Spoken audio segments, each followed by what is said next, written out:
Dau play și prezint doi copii ce se iubesc, două chipuri nevinovate cu lacrimi privesc. Compun din amintiri acest vers domol și plâng, cu tandrețe și pasiune încălzesc acest pământ. Un veșmânt sfânt ce-a unit două iubiri, a uitat de suferință și se scaldă în priviri. Apropo, știi cum e vorba mea, stimate frate, iubești-o din suflet, dar să dovede și prin fapte. Încă un sfat și sper să-l aprecieze creierul, nu sta cu ea doar să o fuzi, folosește sufletul. Acum îmi doresc să înțeleg de ce plâng câteodată când văd o simplă fată dezvirginată și abandonată. Doar o fată serioasă apreciază aceste cuvinte. Băieții comentează, dar situația nu ne minte. Și acum te întreb, oare ăsta e nebun? Sunt ok și nu iubesc fata, pot din inimă să o spun, te iubesc.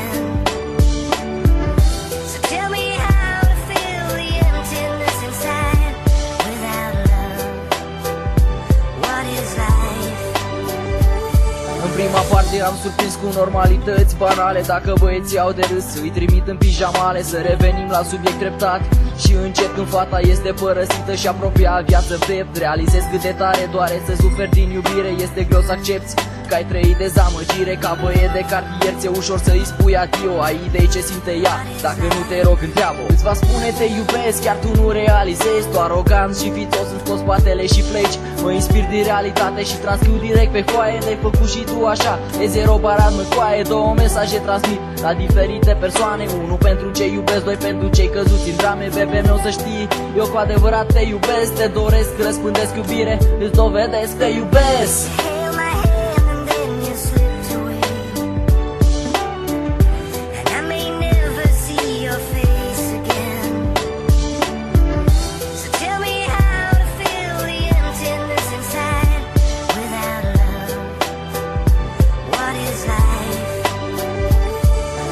Mulți aruncă două cuvinte în vânt, mulți spun te iubesc cu alt nume în gând. Dar sunt puțini cei ce cunosc ca lor valoare și ajung să rănească pre avis fără culoare. Iubirea nu e roz, e ce culoare vrei tu, dar orice-i face hai, nu rupe pactul. Iubește să fii iubit, fii unul cu perechea. Îți va fi alături atunci când viața e mai grea. Te va vechea de oriunde ar fi cu sufletul. Te va învăța să apreciezi tot prezentul. Zilelor tale negre ea le va da culoare. Te va face miez de noapte să plângi că te doare. Absența e orbitoare și te lasă fără cuvinte, că o iubește sigur. Mereu o ai în minte și abia atunci când vei înțelege asta, vei înțelege cât te iubesc, semna fetița ta.